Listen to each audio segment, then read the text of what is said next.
जय हिंद साथियों, आज मैं पानीपत में सुबह से आया हुआ हूँ। स्वतंत्रता दिवस के 75वें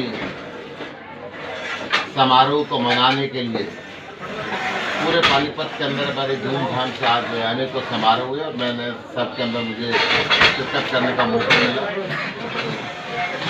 आज हरियाणा के लोग जंगल राज से दुखी हैं। मैं जिस कॉलोनी के अंदर बैठा हूँ, यहाँ के लोग रजिस्ट्रियाँ ना होने की वजह से दुखी हैं। अनेकों युवक रोजगार ना मिलने की वजह से गुनाह के रास्ते पर चलने के लिए मजबूर हैं। हरियाणा बेरोजगारी के इंडेक्स पे हिंदुस्तान में दूसरे नंबर पे आ चुका है। पिछले 7 साल के अंदर हरियाणा में एक नया उद्योग नहीं लगा। कई बार ऐसा हुआ, हरियाणा में कानून व्यवस्था इतनी खराब हुई कि लोगों को पलायन की तरफ सोचना पड़ा। पूरी दुनिया के अंदर मैंने हरियाणा प्रदेश एक ऐसा प्रदेश देखा है जिसका मुख्यमंत्री, जिसके सांसद, जिसके मंत्री, जिसके विधायक अपने क्षेत्र के अंदर कार्यक्रम करते समय डरते हैं कि कहीं पब्लिक ऑब्जेक्ट करेगी। इसका एक सीधा सीधा कारण ये है कि जनता का विश्वास खो चुकी सरकार है।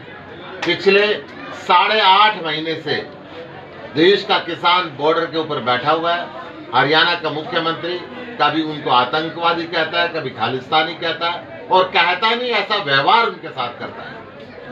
कहता है कि मेरे पास सबूत है कि इनकी जड़ें चाइना और पाकिस्तान के अंदर हैं। मैं खट्टर साहब से कहना चाहता हूं, इनकी जड़ें चाइना और पाकिस्तान के बॉर्डर पे अपने देश की रक्षा के लिए मजबूती के साथ डटी और वहां पर रह के हिंदुस्तान की तरफ कोई आंख उठा के ना देख सके, इस कार्य के अंदर मुस्तैदी से बॉर्डर के ऊपर -45 डिग्री के टेम्परेचर के अंदर भी रुके हुए हैं। इस अन्नदाता का बेटा है। मैं माननीय मोदी जी से निवेदन करना चाहूंगा, आपने संसद के अंदर हमारी आवाज को नहीं उठने दिया। जब जब मैंने किसान की बात करी, आपने मेरा टेलीविजन बंद किया, आपने मेरा माइक बंद किया। सरकार और सभापति जी ने मिलकर सदन के अंदर बोलने का अधिकार भी छीन लिया। अगर इस देश के अंदर संसद में सांसदों को बोलने का मौका नहीं मिलेगा, अगर दिल्ली राजधानी के अंदर किसानों को बोलने का मौका नहीं मिलेगा, तो इस देश के अंदर लोकतंत्र की जड़ें कहां जाएंगी।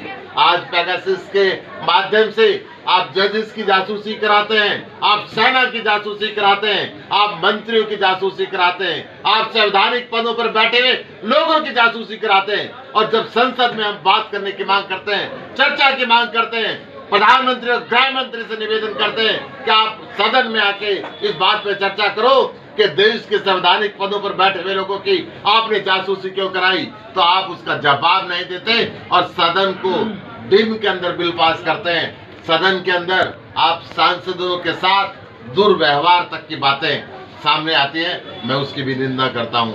मैं आज देश के 75वें स्वतंत्रता दिवस पे ये कहना चाहूंगा कि इस देश के किसान की हालत सुधरनी चाहिए, इस देश के जवान की हालत सुधरनी चाहिए, इस देश के स्टूडेंट की हालत सुधरनी चाहिए, इस देश की महिलाओं की हालत सुधरनी चाहिए, इस देश में बिजली पानी की हालत सुधरनी चाहिए, इस देश के स्कूल और हॉस्पिटल सुधरनी चाहिए। अगर हमने सच्ची श्रद्धांजलि उन शहीदों को देनी है जिन्होंने इस आजादी को दिलाने के लिए लाखों लोगों ने अपनी शहादत दी थी, तो इस देश को आगे ले जाना होगा, इस देश को विकसित करना होगा। और विकसित तब होगा जब दिल्ली मॉडल चल के हिंदुस्तान के अन्य राज्यों में होता हुआ हरियाणा के अंदर भी आएगा। मैं इस मौके पर उन शहीदों के चरणों में अपने श्रद्धा सुमन अर्पित करता हूं और समस्त देशवासियों को इस स्वतंत्रता दिवस के पावन पर्व की शुभकामनाएं देता हूं। जय हिंद, जय भारत। तो ये एक छोटा सा सवाल है, आप हरियाणा में पिछले काफी समय से सक्रिय हैं, राजनीतिक गतिविधियां भी चल रही हैं और जनसंपर्क भी चल रहा है, तो क्या स्थिति है इस समय हरियाणा में, आपकी पार्टी की क्या मांग? आम आदमी पार्टी पंचायत चुनाव, ब्लॉक समिति चुनाव, जिला परिषद चुनाव, नगर निकाय के चुनाव और विधानसभा के चुनाव लड़ेगी, अपने दम पे लड़ेगी और दिल्ली मॉडल हरियाणा के अंदर लेकर आएगी। मजबूती से हमारा संगठन गांव-गांव तक पहुंच रहा है। हरियाणा में सरकार आप बनाना